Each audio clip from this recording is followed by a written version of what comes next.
శ్రీరామ జయ రామ జయ జయ రామ శ్రీరామ జయ రామ జయ జయ రామ. జై శ్రీరామ్. మార్గశిర మాసంలో శుక్లపక్ష త్రయోదశి రోజున హనుమద్ వ్రతం వస్తుంది. 2024 సంవత్సరంలో హనుమద్ వ్రతం ఏ రోజున వచ్చింది, తిథి సమయం ఎప్పటి నుంచి ఎప్పటి వరకు ఉంది, మార్గశిర మాసంలో వచ్చే ఈ హనుమద్ వ్రతాన్ని ఎవరు చేయవచ్చు, అంటే ఆడవారు చేయవచ్చునా లేదా మగవారే చేయాలా, అసలు ఈ పూజను ఎప్పుడు చేయాలి, అలాగే ఆంజనేయ స్వామి వారికి ఈ రోజున అభిషేకం ఏ సమయంలో చేయాలి, ఆంజనేయ స్వామి వారికి ఎంతో ఇష్టమైన ఆకుపూజ ఎవరు చేయవచ్చు, అలాగే ఈరోజు ప్రత్యేకంగా ఆంజనేయ స్వామి వారికి నివేదించవలసిన నైవేద్యం ఏమిటి, ఆంజనేయ స్వామి వారిని ఈ రోజున పూజించడం వల్ల కలిగే శుభ ఫలితాల గురించి పూర్తి వివరంగా మీకు ఈరోజు పూజా విధానంలో చెప్పడం జరుగుతుందండి. పూజా విధానం ఎక్కడ స్కిప్ చేయకుండా చివరి వరకు చూసినట్లయితే ప్రతి ఒక్క విషయం చాలా చక్కగా అర్థమవుతుంది. ప్రతి సంవత్సరం హనుమత్ వ్రతము మార్గశిర మాసంలో శుక్లపక్ష త్రయోదశి రోజున వస్తుంది. అలాగే ఈ 2024 సంవత్సరంలో డిసెంబర్ 13వ తారీఖు శుక్రవారము అంటే త్రయోదశి కూడా వచ్చిందండి. కాబట్టి ఈ రోజు హనుమద్ వ్రతాన్ని చేస్తారు. అలాగే మరి త్రయోదశి తిథి సమయం ఎప్పటి నుంచి ప్రారంభమైంది అంటే డిసెంబర్ 12వ తారీఖు రాత్రి త్రయోదశి తిథి 8:27 ప్రారంభమై డిసెంబర్ 13వ తారీఖు సాయంత్రం 6:17 వరకు ఉంటుందండి. కాబట్టి త్రయోదశి తిథి సమయం అనేది డిసెంబర్ 13వ తారీఖు సూర్యోదయం లెక్క ప్రకారంగా ఉంది. కాబట్టి డిసెంబర్ 13వ తారీఖు హనుమద్ వ్రతాన్ని చేసుకోవచ్చు. హనుమద్ వ్రతం యొక్క విశిష్టత ఏమిటి అంటే ఈ రోజునే లంకలో ఉన్న సీతమ్మ వారిని దర్శించుకుంటారు హనుమంతుల వారు. అంటే ఈ రోజున మొట్టమొదటిసారిగా సీతమ్మ వారిని చూసిన రోజు. అందుకే ఈ రోజున హనుమద్ వ్రతాన్ని చేస్తూ ఉంటారు. అలాగే ఈ రోజున ఆంజనేయ స్వామి వారికి ఎంతో ఇష్టమైన హనుమాన్ చాలీసాను చదవటం చాలా అంటే చాలా మంచిది. మరి పూజ ఏ సమయంలో చేయాలి అంటే ఎప్పుడు కూడా హనుమద్ వ్రతాన్ని బ్రహ్మముహూర్తంలో చేస్తే చాలా మంచిదండి. బ్రహ్మముహూర్తం అనగా ఉదయం 4:30 సమయం నుంచి 5:30 సమయాన్ని బ్రహ్మముహూర్తం అంటారు. కాబట్టి ఈ రోజున బ్రహ్మముహూర్తంలో పూజ చేస్తే చాలా అంటే చాలా మంచిది. ఈ రోజున ఆంజనేయ స్వామిని పూజించడం వలన కార్యసిద్ధి కలుగుతుంది. ఎప్పటి నుంచో పెండింగ్ పడిపోయినటువంటి పనులన్నీ కూడా ముందుకు సాగుతాయి. అలాగే శత్రు సమస్యల నుంచి బయటపడతారు. సంతాన సమస్యలు ఉన్న ఈ రోజున ఆంజనేయ స్వామి వారిని పూజించండి. శని బాధలు కూడా తగ్గుముఖం పడతాయి. ఆంజనేయ స్వామి వారికి ఎంతో ప్రత్యేకంగా మనం మంగళవారము శనివారం వేళ పూజలు చేస్తూ ఉంటాం. మంగళవారం శనివారమే కాకుండా హనుమత్ వ్రతము అలాగే హనుమాన్ జయంతి అంటూ స్వామివారికి ప్రత్యేకమైన రోజుల్లో కూడా పూజ చేయటం వలన హనుమంతుల వారి యొక్క అనుగ్రహం కలిగి జీవితంలో ఎంతటి కష్టాన్నైనా ఎదుర్కొనే శక్తిని అయితే ఆంజనేయ స్వామి ప్రసాదిస్తారండి. కాబట్టి అందరూ కూడా ఈ రోజున హనుమత్ వ్రతాన్ని ఆచరించడానికి ప్రయత్నించండి. అసలు ప్రతి సంవత్సరం కూడా హనుమత్ వ్రతం అనేది మనకి మార్గశిర మాసం మొదలైన తర్వాత 13వ రోజున వస్తుంది. మార్గశిర మాసంలో శుక్లపక్షంలో త్రయోదశి రోజున ఈ హనుమత్ వ్రతాన్ని అందరూ ఆచరించవచ్చు.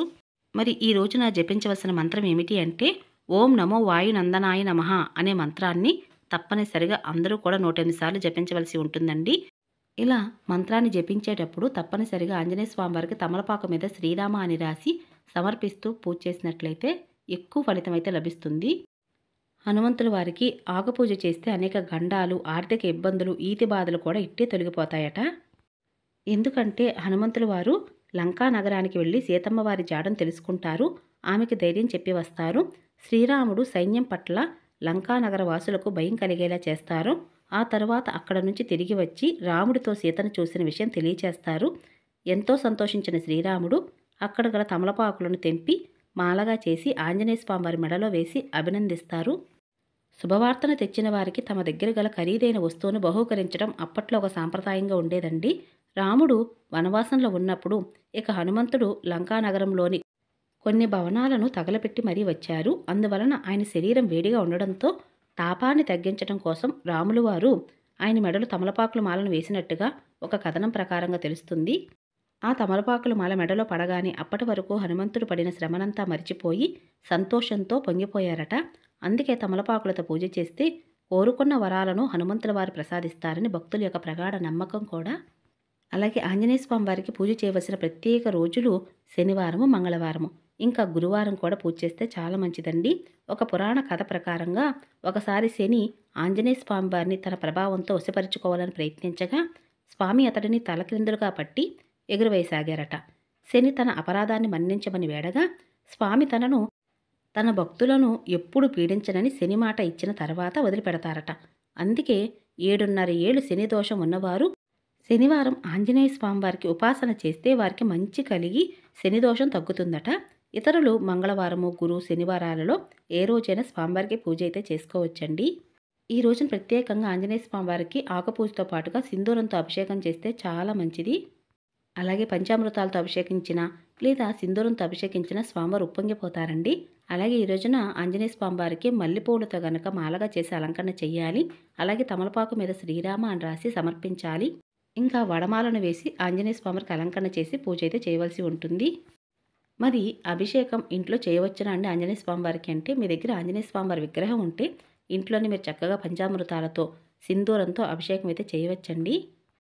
ఒకవేళ మీ దగ్గర ఆంజనేయ స్వామివారి విగ్రహం లేనట్లయితే గుడికి వెళ్ళి కూడా ఇలా ఆకుపూజ, ఆంజనేయ స్వామివారికి అభిషేకము చేస్తే చాలా అంటే చాలా మంచిది. అలాగే ఈ రోజున ప్రత్యేకంగా ఆంజనేయ స్వామివారి వడమాల సమర్పిస్తే చాలా అంటే చాలా మంచిదండి. అలాగే ఆంజనేయ స్వామివారికి మల్లెపూలు మాల వేస్తారా అంటే వేయవచ్చునండి. గురువారం వేళ స్వామివారికి మల్లెపూలతో పూజ చేస్తే చాలా మంచిది. ఆంజనేయ స్వామివారు ఎంతో ఉప్పొంగిపోతారు. అలాగే మల్లెపూలే కాదండి, పారిజాతాలతో పూజించినా కూడా ఆంజనేయ స్వామివారు చాలా ఇష్టపడతారు. స్వామికి పరిమళ భరితమైన పువ్వులంటే చాలా ప్రీతి. అందుకే పారిజాతం పువ్వులతో పూజ చేస్తారు. అలాగే తులసి అంటే రాముల వారికి ప్రీతిపాత్రమైనది. అందుకే ఆంజనేయ స్వామివారికి కూడా ఇష్టము. అలాగే తులసి దళాల మాలను కూడా స్వామివారికి అలంకరణ చేయవచ్చు. మరి పూజను ఏ సమయంలో చేయాలి అంటే బ్రహ్మముహూర్తంలో చేయాలండి. అభిషేకం కూడా బ్రహ్మముహూర్తంలో చేస్తే చాలా మంచిది. ఇంట్లో పూజించినా లేదా మీరు గుడికి వెళ్ళినా సరే ఆంజనేయ స్వామివారిని ఈ రోజున భక్తి శ్రద్ధలతో పూజ అయితే చేయవలసి ఉంటుంది. అలాగే ఆంజనేయ స్వామివారి వాలాగ్ర పూజ కూడా ఉందండి. కాబట్టి స్వామివారి యొక్క ఆ వాలాగ్ర పూజని ఎలా చేయాలనే విషయాన్ని నేను ఒక వీడియో ద్వారా ముందుగానే పోస్ట్ చేసి ఉన్నాను. మీలో ఎవరైనా మిస్ అయినట్లయితే ఆ వీడియో లింక్ అనేది మీకు డిస్క్రిప్షన్లో ఇస్తానండి, ఒకసారి చూడండి. ఈ హనుమత్ వ్రతం రోజున వాలాగ్ర పూజను ఎవరైనా ఆచరించవచ్చు. భరించలేని కష్టాల నుంచి కూడా బయటపడవచ్చండి. కాబట్టి శ్రీరామ అంటేనే చాలండి, ఆంజనేయ స్వామివారు ఎంతో ఉప్పొంగిపోతారు. శ్రీరాములు వారిని తలుచుకుంటూ ఈ వాలాగ్ర పూజను చేసినట్లయితే భరించలేని కష్టాల నుంచి కూడా ఇట్టే బయటపడవచ్చు. కాబట్టి అంతటి శక్తిని కూడా ఆ స్వామివారు మనకు ప్రసాదిస్తారండి. నా యొక్క పూర్తి నమ్మకంతో చెప్తున్నాను. నేను వాలాగ్ర పూజను చేశానండి. నేను పూజా మందిరంలోనే ఈ పూజను ఆచరించాను. అందుకే మీకు ప్రతి ఒక్క పూజా పిక్ కూడా నేను పూజా మందిరం పూజ చేసినట్లుగానే కనిపిస్తుంది కదా. అలాగే ఈ రోజున మీరు ఎవరికి వీలైనా సరే అరటి తోటలో కనుక ఆంజనేయ స్వామివారి పూజ చేస్తే ఆంజనేయ స్వామివారు ఎంతో ఇష్టపడతారండి. ఈ రోజున ప్రత్యేకంగా ఆంజనేయ స్వామివారికి నివేదించవలసిన నైవేద్యంలో అరటి పండ్లు ముఖ్యంగా నివేదించవలసి ఉంటుంది. అలాగే అప్పాలు, గారెలు అంటే కొన్ని ప్రాంతాల వడలు అని కూడా అంటారండి. వడమాలగా చేసి అలంకరణ చేయవచ్చు, లేదా వడలను కూడా నివేదన చేయవచ్చండి. అరటి తోటలో ఆంజనేయ స్వామివారి పూజా విధానం చాలా విశేషమైన ఫలితాన్ని కలగజేస్తుంది. కాబట్టి ఆంజనేయ స్వామివారు ఎక్కువగా అరటి తోటలో విహరిస్తూ ఉంటారని చెప్తూ ఉంటారండి. అందుకని అరటి తోటలో ఆంజనేయ స్వామివారి పూజ చేస్తే చాలా మంచిది. అరటి చెట్టు కింద స్వామివారి యొక్క పటం పెట్టి పూజ ఎలా చేయాలనే విషయాన్ని నేను ముందుగానే ఒక వీడియో పోస్ట్ చేస్తున్నాను. మీకు ఆ వీడియో లింక్ కూడా మీకు డిస్క్రిప్షన్లో ప్రొవైడ్ చేస్తాను. మార్గశిర మాసంలో ఆంజనేయ స్వామివారి పూజా విధానం చాలా విశేషమైన ఫలితాన్ని కలగజేస్తుంది. కాబట్టి వీలైన వారందరూ కూడా మార్గశిర మాసంలో హనుమత్ వ్రతాన్ని ఆచరించడానికి ప్రయత్నించండి.